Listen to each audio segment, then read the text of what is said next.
There you go. Excellent. Thank you so much, Christine. Sorry I'm a couple minutes late, guys. I'm late to my own presentation. Um, my name is Stephen Obi. I'm a licensed clinical social worker in New York State. I practice currently with Schenectady City School District's crisis prevention team. My guess is some folks are familiar with us, but if you're not, our team is basically designed in response to the fact that community-based mental health services don't always meet the needs of our kids. And there's any number of reasons for that. That's not exactly a critique on community-based mental health. I think it's multifaceted why some kids just aren't aren't able to get needs met through the existing mental health system. And so our team works with buildings and colleagues throughout the district to identify those students and either link them to appropriate services and support them in accessing those services, or at times providing those services directly ourselves. I'm also a PhD candidate at the University of Albany School of Social Welfare.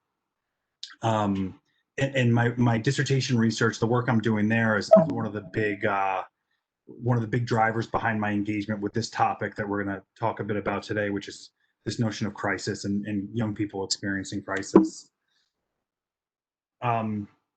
So here's what that looks like for us to go about that. And what I'll do is I've got a kind of handful of topic areas here.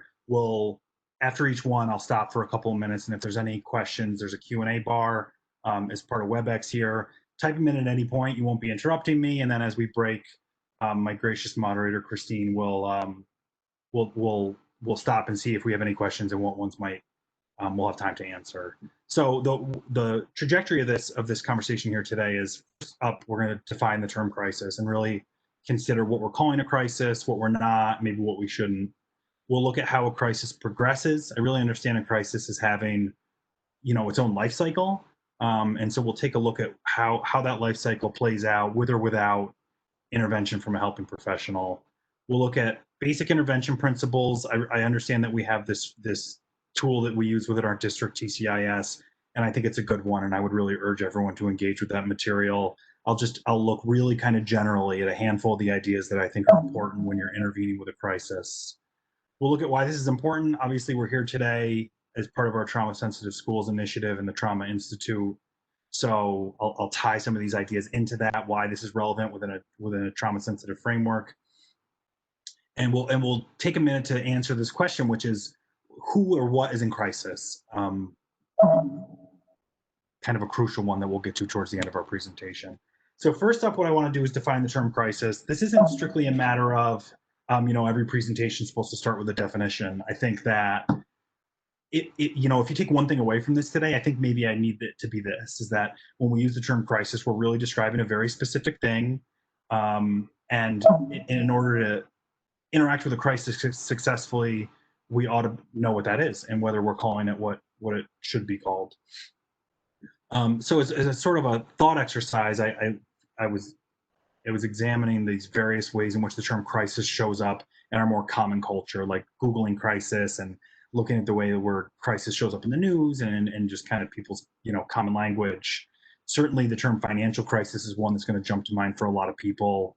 I'm thinking about 2008 and 2009 in particular, but even our current conditions, you could argue, are a financial crisis.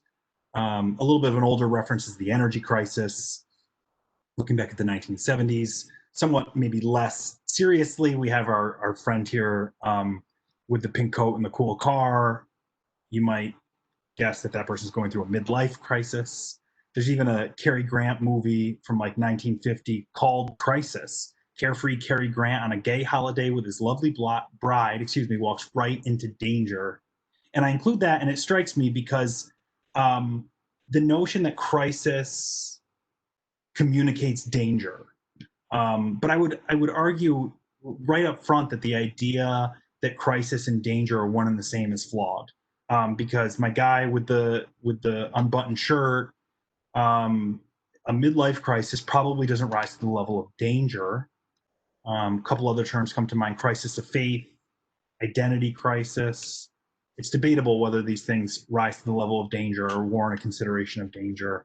And certainly, crisis practice as a branch of mental health practice has been around for a good 50 years. I don't know if it's strictly a matter of dangerous things warrants its own branch of mental health practice. It just feels to me like an incomplete understanding. And this ties into my observation that as an organization, Schenectady City Schools, certainly there's a lot of different practice happening across different schools, but a pretty common theme I've noticed in my travels is that we seem to use the term crisis as a stand-in for the word emergency. A definition of emergency is an unforeseen combination of circumstances or the resulting state that calls for immediate action. This strikes me when I think about the various crises that I responded to in my year at Central Park Middle School, as well as the various interactions I've had with people throughout the entire district the last couple of years as a member of the crisis prevention team. Almost always when I hear the word crisis, what they're really communicating to me is that there's an emergency of some kind, that there's a situation that we all need to respond to in an immediate and speedy manner. But again, I want to take the time to differentiate between these terms because crisis and emergency are simply not one and the same. So as a way of kind of thinking this through, I looked at these various types of crisis that are commonly referred to in the culture: financial crisis, Cuban Missile Crisis, and what these things have in common. So here's kind of what I've come up with, generally speaking. Every one of those referred to crises is an event occurs of some kind that some people, this is an important one, that some people, but not necessarily all people, will experience as harmful. I'm thinking about the midlife crisis. Whenever a midlife crisis supposedly occurs, 50, 60, whatever the big milestone birthday is, the vast majority of people hit that milestone, turn that age, and don't experience anything resembling a crisis. They either handle it with grace. I'm wiser and glad to enter this latter stage of my life. Maybe they don't even care. Age is but a number, and they're not even sort of that aware of it. But there's a number of people that event is particularly harmful just for that person. And that's not unlike, the financial crisis. Someone who was, nearing retirement and had all their savings tied up in the stock market experienced that as a crisis, more likely experienced that as a crisis, whereas, Bill Gates, maybe not as much. Another key element of crisis: the usual ways of overcoming harmful events fails, meaning I think of our financial system. There's been a lot of, ebbs and flows in the stock market over years. And when something bad happens and the stock market drops, there's any number of mechanisms at a government's disposal to try to prevent that from becoming a crisis. In 2008 and 2009, those mechanisms failed. And we rose all the way to the level of crisis, that overcoming that event was not possible with whatever existing problem-solving skills we had.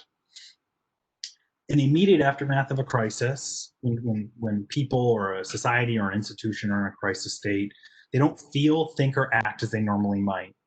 There's this clear manifestation of impairment as a result of the crisis. The midlife crisis being a really glaring example of that person's behavior. I don't know, maybe he was always that way, but if we're assuming that was a midlife crisis, the wardrobe selection and the purchasing the expensive car, all could be examples of that's not behavior that was typical for that individual. Maybe that was a manifestation of the crisis state that he was experiencing. Every crisis is accompanied by a period of uncertainty.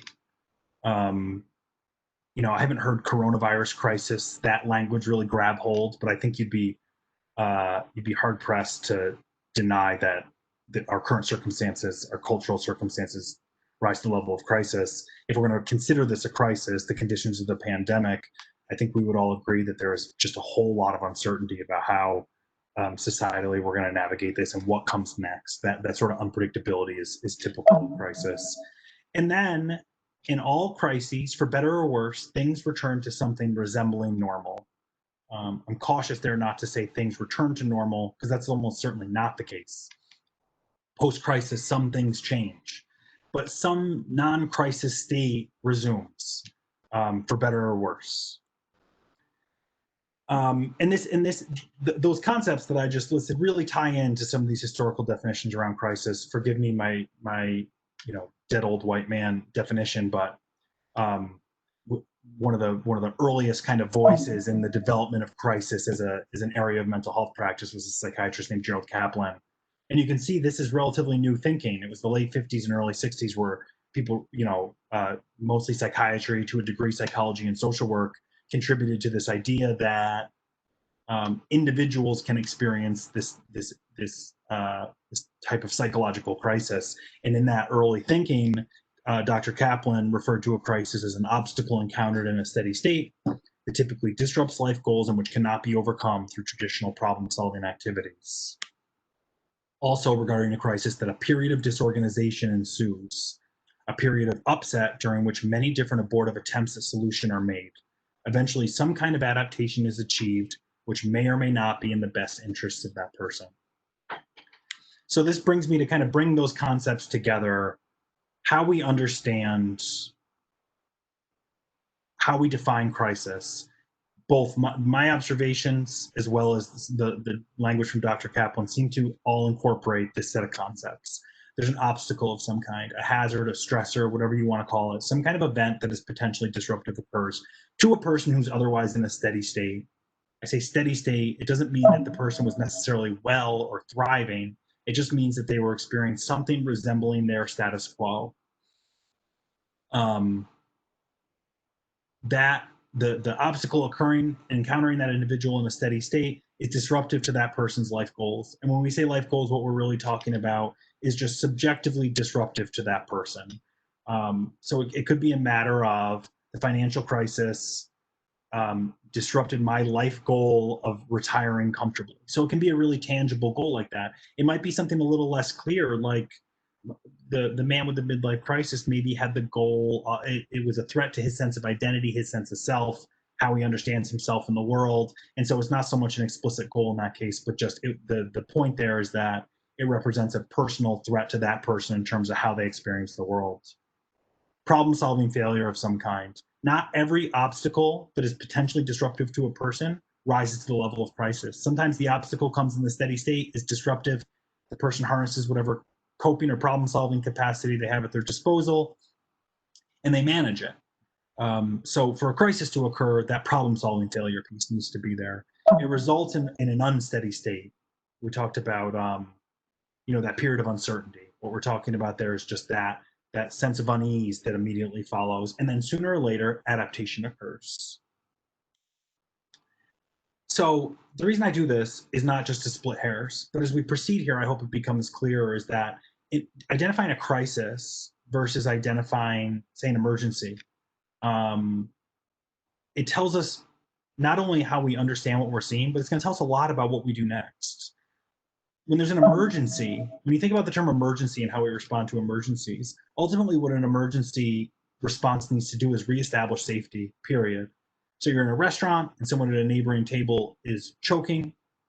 Somebody runs over there and performs, it's not the Heimlich anymore, but they perform this emergency response and they dislodge the barrier and the person is now able to breathe. The end, the emergency is over. A crisis demands a different and somewhat more prolonged and more strategic response, which we'll talk more about as we proceed here. I know I kind of came at you quick with a lot there, but I want to take a minute in case any questions or comments have come up. I haven't seen any yet, Stephen, unless somebody wants to chime in.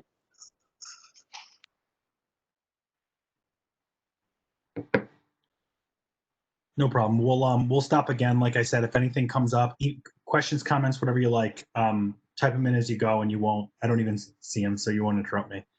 So next, I want to kind of revisit some of what I just shared and talk a little bit about how a crisis progresses and how a crisis sort of has its own life cycle, because all crises eventually end.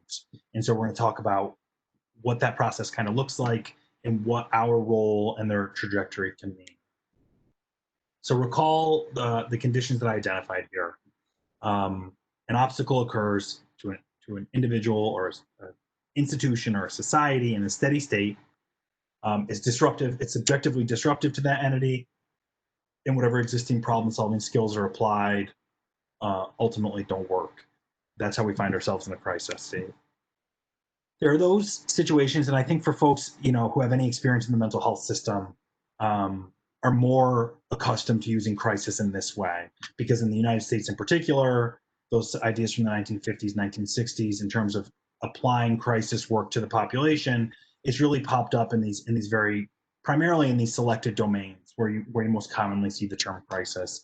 I think for school folks, young people being seen and possibly admitted to the hospital for mental health reasons is one of the main ways we use crisis. It's called the crisis unit. We sent the kid to crisis. What's going on with that kid? They spent the night in crisis. That term crisis actually in that case is really synonymous with that particular unit of the hospital.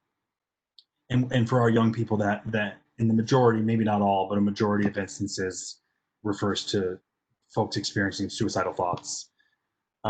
Domestic and sexual violence is an area where crisis is used a lot as well. And these sort of brief crisis responses are very often utilized to support, usually but not always, women who have experienced sexual or domestic violence.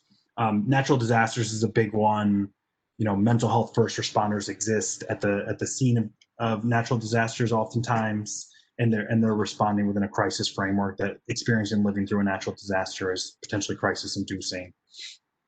And here you see how you have a photo of a funeral. Not every loss of life represents a crisis for people or for families necessarily, but certainly unexpected loss of life rises to the level of crisis. And crisis work and grief work are often understood as overlapping. So in all these examples, we're talking about events that almost objectively represent crisis. Almost anyone who's having suicidal thoughts, that's going to represent a crisis event.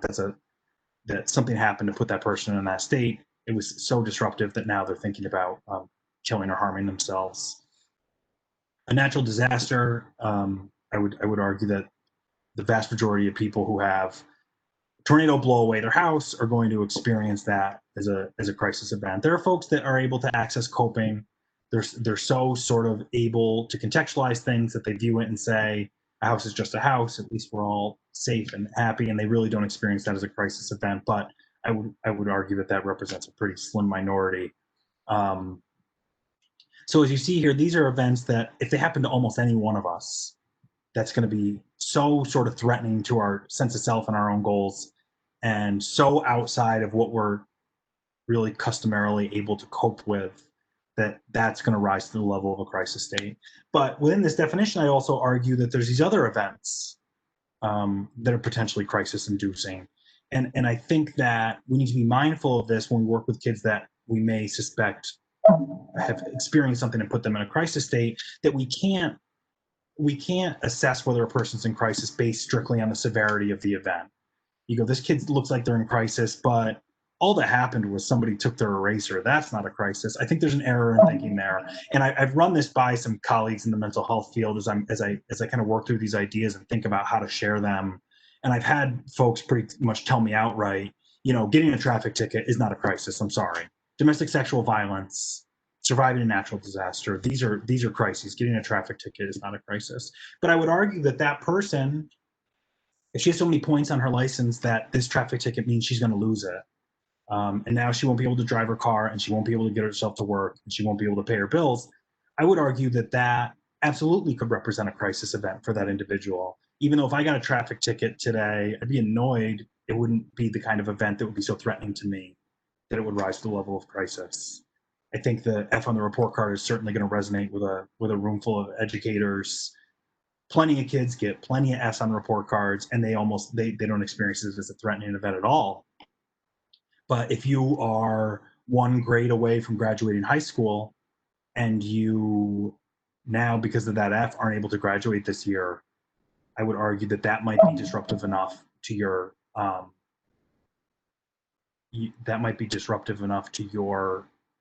life goals, and that might be the kind of stressor that you don't feel like you're able to manage, and that might potentially yield a crisis event. So I think I raise all that to say, let's really be conscious of the fact that it's not as obvious as it has to be really bad. It has to be an emergency to rise to the level of crisis. People can be put into a crisis state from any number of stressors. In terms of what it looks like when someone enters a crisis state, there's any number of ways that this is sort of measured and defined. My favorite tool is a Meyer triage assessment. This is free online. You can Google Meyer triage tool or Meyer triage assessment form, and it should be the first thing that comes up. It's available in PDF. I find it really, really handy. That tool covers 3 different domains. There's affect, behavior, and cognitive. Affect refers to the emotional state of a person as you observe it. So not how they're describing it, but how you're observing it. The tool breaks this out into 3 different sort of emotional presentations you might see when a person experiences a crisis. First is anger, hostility. Second is anxiety, fear. And third is sadness, all possible responses. One of those may exist or all three may coexist, depending on the state of the person. Ultimately, I think you're trying to gauge how proportionate it seems to the event. So someone gets a traffic ticket, there's some decent possibility they're going to be hostile regardless of how threatening that event is, and hostile regardless of whether that's really potentially crisis inducing for them. So you're just trying to measure the degree to which it reflects the stressor that brought it on. Behavior obviously refers to how the person's behaving in the immediate aftermath of a crisis event. Whether or not they're trying to address the event. If they are they trying to respond to that stressor in a way that's rational or likely to resolve it? Are they avoiding it? Are they just completely immobilized? We're also, of course, observing for unpredictable or harmful behaviors in that window. And last is cognitive, in terms of how the person is understanding the event. The Meyer tool breaks it out into three possible thought processes around a crisis event: a loss, a threat, or a transgression, meaning feeling like something you've been done wrong. Some of the things that can come out of it: an inability to focus, self-doubt, obsessing about the event. One of the big things we're trying to measure is their view and understanding of the event realistic, or is it distorted? If it's distorted, that could be indicative of a crisis, experiencing a crisis state. So I'd love to be able to do this as a group, but that's not our reality right now. And so I'm just going to kind of move through these and how I understand them. We're thinking here about that obstacle, that subjectively disruptive obstacle, thinking about the failure of problem solving, and we're thinking about those signs of crisis that I just reviewed. And these are two students, names changed, but two students that I encountered in my year at Central Park. Tanya was a quiet student, really mostly unknown to building admins and PPS. People know her face, but she doesn't do much to draw attention to herself. Her teachers enjoy her. But one day she's really hostile and combative with the adults that she interacts with. She's normally observed with a peer group, this particular set of peers, but today she seems drawn. Folks, building staff get concerned. They feel it out with one of her friends. The friend shares that Tanya's aunt died unexpectedly over the weekend. So they have Tanya have a brief conversation with the school social worker. During that conversation, Tanya indicates her aunt has always treated her really, really well, and she's really interpreting this as life is unfair. Life has no meaning if my aunt could be kind of ripped away from me in this way. The second student, Richard, is one that is much more known to building administrators, PPS staff, our hall staff, that the student is persistently disruptive in school. He wanders the halls. He doesn't really follow adult direction. He's always interrupting classes to fool around. He's difficult for adults, but really his friends think he's funny. He's really a pretty playful kid. One day, they've been prompting him all day to go to class. Finally, building principal's had it. Gives him in-school suspension during 7th period, which happens to be his PE class. That's Richard's favorite class, the only class he goes to on a regular basis and cooperates for the teacher. When he receives this news, he becomes irate. He's in the hallway. There's some chairs about. He's throwing them, kicking lockers. There's some papers. He's throwing them on the floor. He's cursing at whatever adults come near him. So my observation, and this is not a universal rule necessarily, but my observation in our buildings is we're quite a bit more inclined to Richard's incident as a crisis than we are Tanya's. Now, if Tanya were to communicate any suicidal thoughts, I think then it's more likely that we're going to refer to the event as a crisis, but that's not there, and that's not what happens. It's just really this sort of emotional distress. We don't typically call that a crisis. We do call Richard's.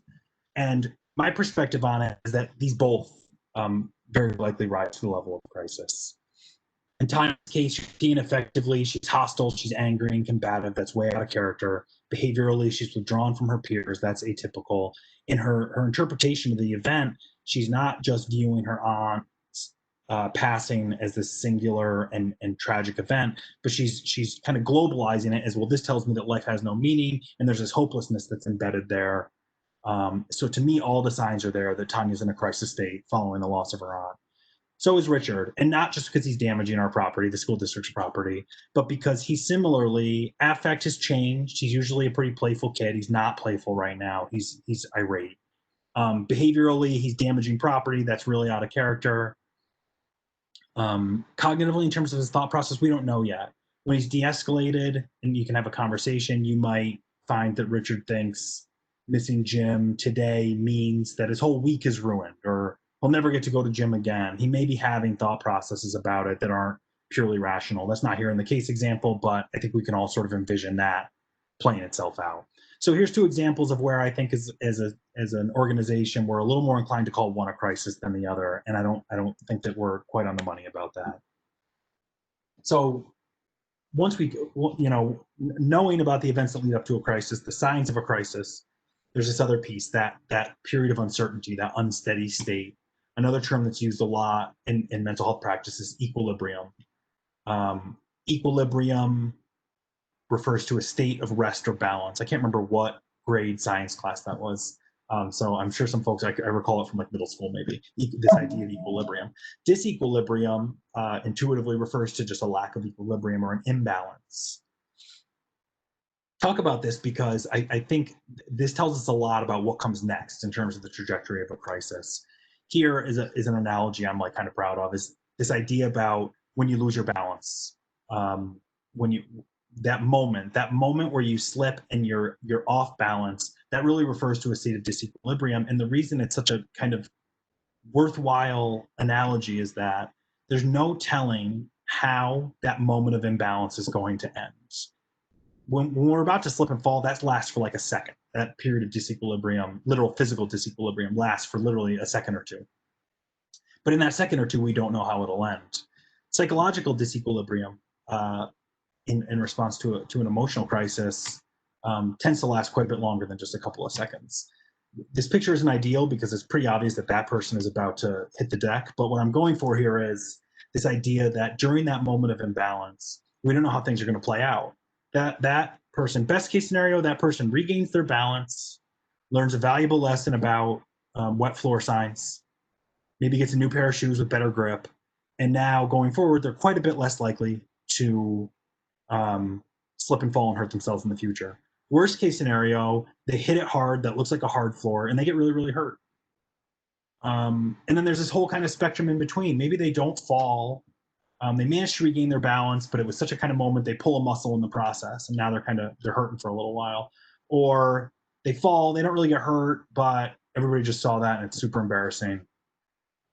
Or maybe they regain their balance, but they learn no lesson about wet floor signs and the kind of shoes they wear in airport terminals or whatever I'm looking at. So there's, as you can see, there's all these kind of different ways that disequilibrium can play itself out. And I raise all that in the context of a crisis trajectory because there's this idea in crisis practice and the people that write and think about this is that period of disequilibrium cannot last forever. People cannot be in a state of psychological disequilibrium forever. That is time limited. No matter what you do, sooner or later it ends. Now, if you do nothing and you just let it play itself out, the ending may not be so good. But sooner or later it'll end. The unsteady state will end. And that's when we refer to that idea about adaptation. The question really gets to be, does it end well? And that's the demand on us as helping professionals working with crisis, is understanding that when a crisis state occurs, what we do may have a degree of influence on whether or not it ends well.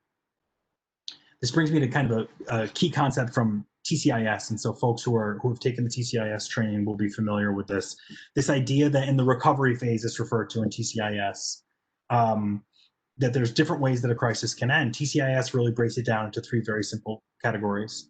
In the aftermath of a crisis, a person can end up better off. They learn from the experience and they're better off having successfully overcome that crisis. There's no change. That firefighter mindset is that the crisis has been resolved and everybody kind of keep it moving. And then there's people can end up worse off. That guy falls and hits the floor and he's hurt. The period of disequilibrium, if it doesn't end in a desirable way, can leave people worse off. And so my big takeaway there is mindfulness about how this can play itself out, and really this awareness and belief that just because a crisis occurs in and of itself doesn't have to be a bad thing. It doesn't have to end badly.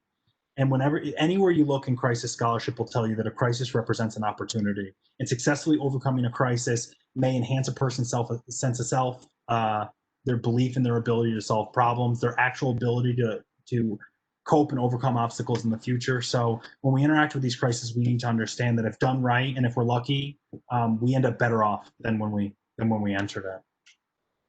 So I want to take another quick minute and pause for folks if we have any questions or comments. No questions posted yet, Stephen, but Joseph DeHara made a comment when you were talking about disequilibrium about seventh grade physical science, so some sort of correlation there. Okay, thank you. Seventh grade, so I was right about middle school. I was hoping for a science teacher in here, so I appreciate you. Okay, great. So I'm going to move through a couple really basic ideas about intervention. Again, like my comment, TCIS is really the framework to use. I know folks probably still, there's probably people out there in their mind associating TCIS with the restraint portion. I would urge people to take TCIS even if they're uncomfortable with restraints and just don't use the restraint portion. I hope none of us ever have to restrain a kid in our whole entire lives. But the component about de-escalation and engaging with people who are potentially entering crisis or are in fact in crisis is really, really worthwhile. And there's a lot of good tactics in there. So what I'm doing here is just a couple of concepts that I think are important to bear in mind as you're intervening in crisis situations. The first is this notion of rapport. Rapport is a really commonly used term in like counseling work. If you're not familiar, I imagine most people are, but it really speaks to the ability in an interpersonal relationship to communicate and feel comfortable and understand one another. And so seeking and establishing rapport is a demand on all counseling professionals very early on. It's often understood as the very first task in any counseling relationship. I think the reason I raise it here because my observation is folks in this district work really, really hard to have a really good rapport with all of these kids. I think this is a thing that we do well. We do exceptionally well. So it's not a matter of work on relationships with your kids because you do that. It's more about a couple of things. The first being is that there are a lot of staff who might be intervening in a crisis situation with a kid that they don't actually know. I'm thinking particularly of not so much our teachers, but people who are trained in TCIS who don't know a kid, or building admins aren't going to know every single kid. Building PPS aren't going to know every single kid. So you may find yourself intervening in a crisis situation where the kid doesn't know you. And that demands really speedy and mindful establishment of rapport. You want to communicate to that kid that you're competent, you're there for them, you're capable of handling the situation, and handle yourself as such.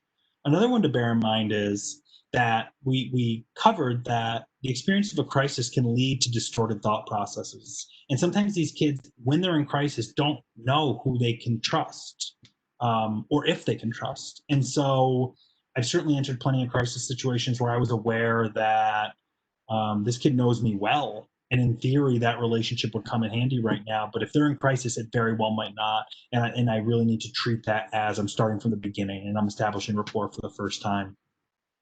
To me, there's a lot of tactics. TCIS gets into really some nuts and bolts about how you carry your body and where you hold your hands. I would say the crucial variable to me is when you enter those situations, make that student's needs your actual priority.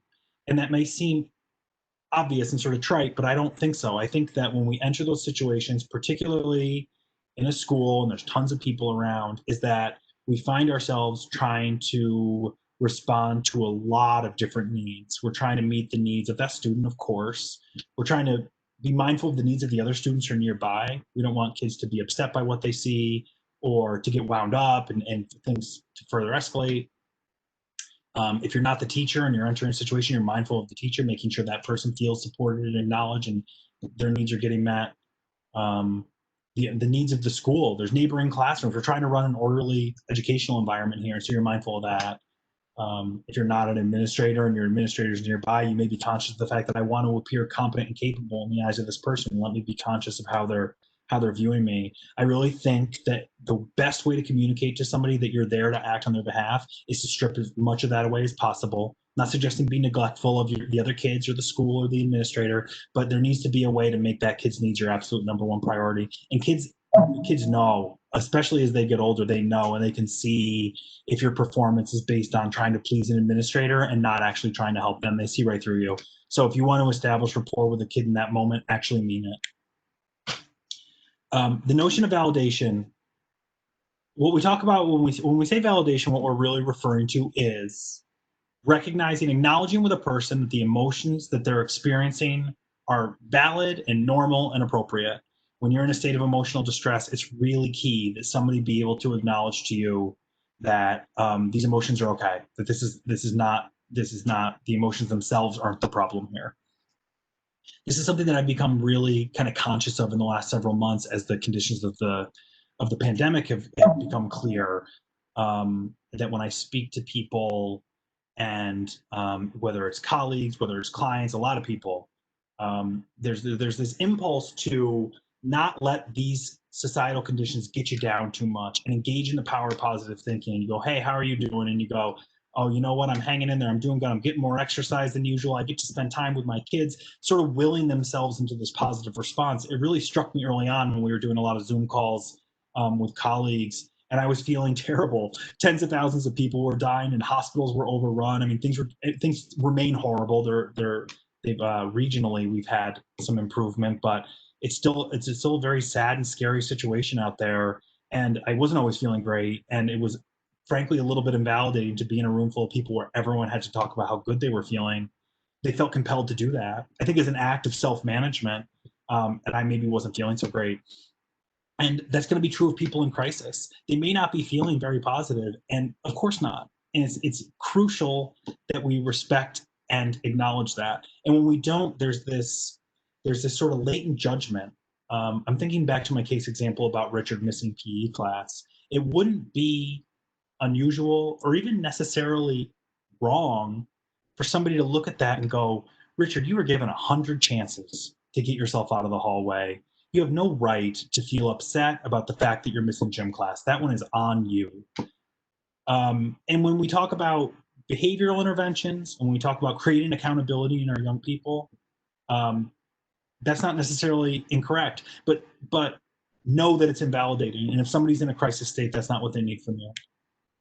In the process of engaging with this topic and getting really interested in this, I uncovered this thing that I think is so interesting. It's called toxic positivity.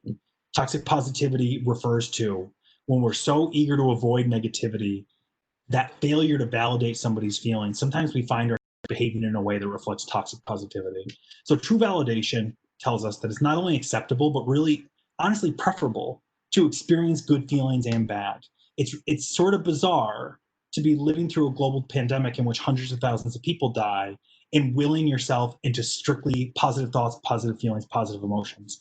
The way more normal and healthy response is to feel both. I feel an enormous amount of gratitude for the resources at my disposal and this time with my family. But I also feel horrible about the level of suffering and loss that's occurring in our culture. And I think that those two feelings can coexist, and they should. Toxic positivity really harps on this idea about negative feelings. It can be the spiral, it's a slippery slope. Let's focus on the positive here. You're lucky for what you got. So many people have it much worse. Richard, you're lucky we even have gym class in this school. A lot of school, I don't know, that's not true. But framing it as this, like, you should really be experiencing gratitude, very clearly says to the person, the negative feelings you're experiencing right now are wrong. And that's not what we need to be doing for people, particularly people in crisis. Last couple of things on intervention. And to me, this is one of the glaring differences between emergency and crisis. Because like I said, in emergency, a person's choking, you intervene, they're not choking anymore. Everybody goes back to their table and finishes their dinner. There's no really planning involved. I guess that person could make a plan to, not eat, raw nuts. I don't know. I guess there's something there, but ultimately the emergency was resolved. They're safe now. Whereas in a crisis, it really demands we make a plan, that we interact with the person in such a way that we say, okay, how do we understand the extent to which, not the extent to which, but why this event pushed you into crisis, how we want to interact with the fact that it put you into crisis, what steps are we going to take to overcome this crisis and hopefully others like it in the future, and then ultimately, how will we know if the steps were effective? Who's responsible for doing what? Especially working with kids, we might find ourselves saying, okay, Richard, what you're going to do is, when you're in the hallway, you're no longer going to poke your head into classrooms. It's too disruptive and you're drawing so much negative attention to yourself. And I'm going to work with the administrator on maybe being gentler with you in the hallway when you're being redirected back to class. We won't be as harsh, so it won't be so disruptive to you. So you kind of do your part and I'm going to do mine. And we'll take a look at whether that worked, because just getting that kid calm right then and there isn't the same is overcoming the crisis. It's about interacting with this thing in a way that we understand it as a coping response, and what does it look like to overcome this and other crisis, potentially crisis-inducing events going forward. And any good plan requires a follow-up. We need to get back on the calendar and figure out whether we think this worked. In crisis, in mental health crisis, the timeline's a little bit longer. One of the things you see in some of the scholarship is a crisis lasts 6 to 12 weeks. That feels like such an arbitrary number to me, but that's what's kind of documented in places. My observation with kids is it's way shorter. Kids may experience a crisis state and readapt in like 4 hours. But the question is whether that adaptation was beneficial or not. So when you make a plan and you agree on follow-up in an ideal scenario, you might be looking at follow-up, depending on the plan, at the end of that school day or the end of that week. Maybe we're going to try this for the next 3 days and see how you're doing on Friday afternoon before we go home for the weekend. So I think with my belief with young people is we're working in a much tighter time frame.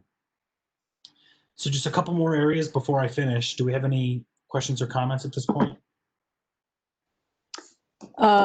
Laura had just noted when you're talking about TCIS, the TCIS will be offered online in the fall with the goal of getting everybody trained. It'll be self-paced and online, so hopefully everyone can take advantage of that. Awesome. That's good information. Thank you. Yeah, I really do urge people to just put restraints out of your mind. There's this little part of me that, like if I were to take again, I would just take it without the restraints. I really would prefer to never restrain a kid. Maybe Laura wouldn't agree with me, but I would prefer to never restrain a kid in my life. But the rest of that content is, it should just be integral to everybody's practice. So I would urge you to do it. This is a comment that I have, and I made it a PD like 1.5 years ago, and I think I made it as a not really integral part of my presentation, but I got a lot of feedback from people about how important they found that concept. And so I want to take a minute to pin this down, which is this idea that not everything we're calling a crisis in our schools is necessarily a student in crisis. And the reason I think this is important is that in order to know how to intervene, what your plan's even going to look like, what your follow-up is even going to look like, is you need to be able to answer that question: who or what is in crisis? So I want to take a minute when we think about the targets of our intervention. Certainly as mental health professionals, an awful lot of the time when we describe interventions that we utilize, we're talking about interventions with individuals. But that isn't always the case. You know, mental health professionals work with couples and couples therapy. If you're a mental health professional, or you've been in couples therapy, or even if you've seen it represented, you know, in a movie or a television show, you probably grasp that it's not therapy for this person and therapy for this person, and presto, you're a healthier couple now. It's really about responding to the couple as a unit. And so you may look at the ways in which you communicate, or what your household rules are, your shared interests, your shared goals, etc. And the same goes for family therapy. It's not about going one at a time and making sure everybody gets what they need. It's about addressing the family as a unit. For a room full of educators, I think the concept that'll resonate most is RTI, and the idea of tier 1 and tier 2 interventions. And a tier 1 intervention, the target of your intervention is an entire population of students, so a whole building or every student in a single classroom. So again, when we talk about when we intervene in a given situation, we're not always just dealing with individuals. There's lots of different entities we could be potentially dealing with. And so I would argue that that's the same for crisis, that when we're entering a situation that we're describing as a crisis, which maybe is really an emergency, I think as people who are intervening, it's really, really important to ask ourselves who or what is in crisis. Because it tells us what comes next, and it allows for an effective intervention, which if you misidentify who's in crisis, there's almost no scenario in which you intervene in a way that helps things resolve in a satisfactory way. So even with that said, my reflection is that most times, I don't know, more than half of times when we're saying crisis in our schools, we are in fact referring to an individual who needs something, a student. In which case the answer here is straightforward. The student who's being identified as being in crisis is the target of your intervention. That said, my observation is that everything we're calling a crisis really is not a matter of a student experiencing a crisis state. And so I have 3 examples here. They're not examples that I have experienced once. They're all examples that I've experienced lots of times. And I'll kind of tick through them here. First is a student is chronically eloping from class. thinking about my elementary schools. Almost every elementary school at every point in the school year has like a chronic eloper around someplace. A student is chronically eloping from class, and building personnel are having difficulty monitoring that student, kind of ensuring their ongoing safety, that they don't leave the building, etc., while also meeting their various other building demands. The second, two students mutually engage in a physical altercation. This is not somebody attacking somebody else. This is two kids want to fight and they fight, but it happens in a classroom. Obviously causes a chaotic scene. Instruction is shot for the day in that class. It's a distraction for neighboring classrooms. Third is a student with a history of write-ups and behavioral interventions, a student who's kind of known to us as, I don't know, they have a lot of disciplinary type interactions with adults. They're causing a disruption, they're cursing at adults, they're refusing to be redirected out of the hallway. In all three of these cases, we may in fact be looking at a student in crisis. Sometimes kids elope because they're in crisis. Sometimes kids fight because they're in crisis. Sometimes kids cause big disruptions in hallways because they're in crisis. But those behaviors can also really represent that student's baseline. And when I think about some of the chronic elopers that I've worked with over the last few years, my observation is most times they're not in crisis. That's what they do. It's a coping response that they use as part of their sort of behavioral presentation. And so what happens there is the building staff, who already came in with an impossible number of demands in their workday, the minute this happens, they have to drop what they're doing, no longer attend to the basic tasks of their job, and monitor this student. And that can happen to any number of people in a school building. It could be admins who obviously have a lot on their plate and now are, following a kid and monitoring a kid. It can be our hall parks who are now hall monitors, who are now unable to function in a way that's so integral to our schools because they're monitoring this one kid. PPS staff getting pulled out of their tasks. To me, that's an obstacle that is uniquely disruptive to our school, not necessarily that kid. That kid, their behavior is representing an obstacle to the school's goal of running an effective and an orderly educational environment. In our existing coping, because I don't know if I'd go as far as to say we're short staffed, but because everybody's strapped for time, we don't really have necessarily the capacity to successfully overcome this in a way that's not disruptive to the educational environment. And I won't go through the other two, but I think the point holds that these outcomes can be really, really disruptive to our buildings and threaten our ability to do our job the way we feel like we need to be able to do it. And successfully identifying that, recognizing that what I'm dealing with right now is a crisis for our school, not necessarily a crisis for this kid, tells us a lot about how we're going to proceed. Rapport feels like a funny one. How do you have rapport with a building? But I think the ways in which we attempt to establish rapport with a kid is the same way we can try to establish rapport with an entire school environment, which is project competence, be open to communication, be culturally competent, be proactive, be present and mindful. Validation, this is such a big one for me.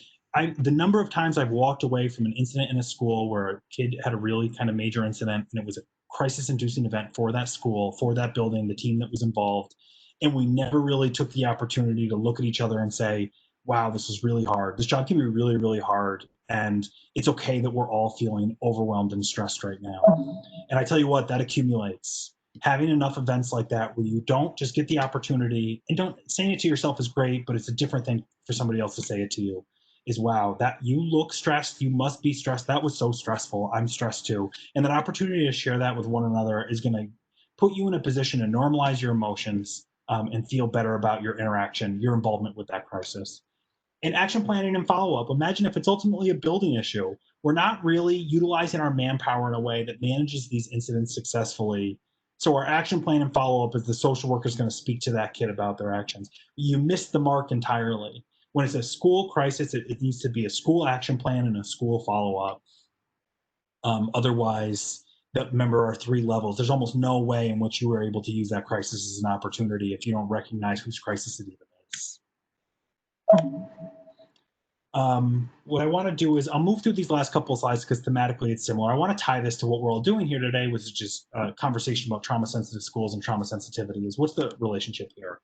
Crisis, I keep referring to that event, that the hazardous event, that obstacle as I also refer to it as a stressor. Crisis really exists on a continuum with stress. They're inherently tied to one another. And we know from, say, adverse childhood experiences, I think a lot of folks in our organization have become familiar with that concept, that if you have an ACE score of 6, you're dramatically more likely to experience serious mental health impairment, drug and alcohol abuse, et cetera, et cetera. But you're not guaranteed, right? There are people who have an ACE score of 6 who don't experience those things. So there is such a thing as encountering major and significant adversity and stress in your life and remaining a relatively healthy person. There's a really good book. It might be a little heavy on brain science for some people, but Why Zebras Don't Get Ulcers is a great book. I love that book about this topic, is understanding how humans interact with stress, and how that affects people's functioning. Because, and what it really drives at is the same concept, which is unresolved stress. This accumulated toxic stress has a profound impact on our physical and emotional health. And so I think that when we interact with kids who are encountering crisis, that we need to be mindful of the fact that a crisis that we treat as just an emergency to be resolved in the moment leaves that kid potentially internalizing their failure to have successfully coped with the stressor that yielded that sort of whatever occurred, that outburst. And I reflect on kids who experience a lot of quote unquote crisis, a lot of emergencies over years. And I think we're probably guilty as an organization of attributing that to the home environment a lot. Really inconsistent parenting. The home environment is really toxic, et cetera, et cetera. But it is just like high time for us to take some ownership over the idea that if we're not intervening with those crises in such a way that's designed to heal and enhance and promote that kid's well-being, they're internalizing that experience that I was disruptive in school because I couldn't handle it, and maybe next time I won't be able to handle it again. And that is just like a snowball. We're not 100% empowered to stop, but we're also not powerless to stop. How we respond, as I note here at the bottom, has a huge bearing on whether a kid is going to overcome a stressor and learn to cope, or they're going to internalize that negative experience and see themselves as less capable of navigating emotional difficulty. And really, kind of the fine point I want to put on there is when we intervene with these crises, when we treat them as emergencies, we treat them as something to just resolve and move on. When we treat it as an opportunity, we dramatically improve the likelihood that we're going to help that kid and help our buildings improve and grow and change. I appreciate you all for being here and listening. We do have a few minutes left if there's any questions or comments.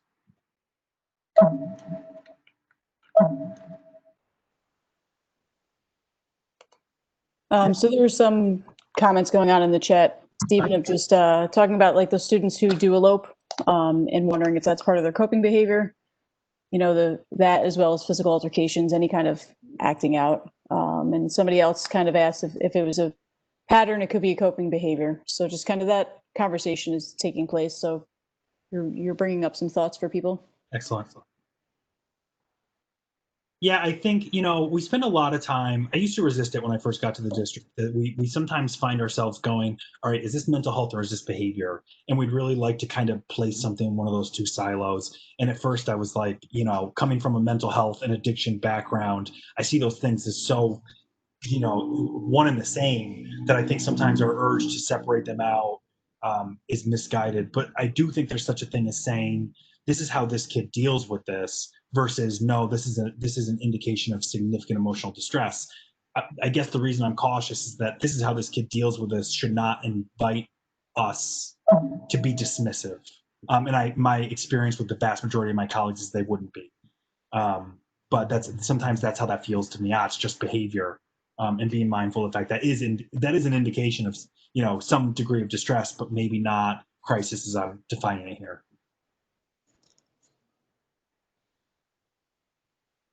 Is that my one and only?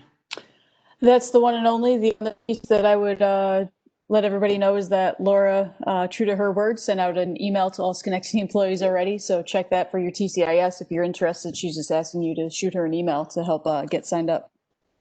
That's great. Well, thank you all again. My emails are here. My district emails, obviously, I'm in the address book. I also include my SUNY email. I can't exactly envision why somebody would need it, but certainly if there's a different kind of outreach outside of the district communication, I'm always happy to hear from anybody on any of this. So thanks for being here, guys. I appreciate it.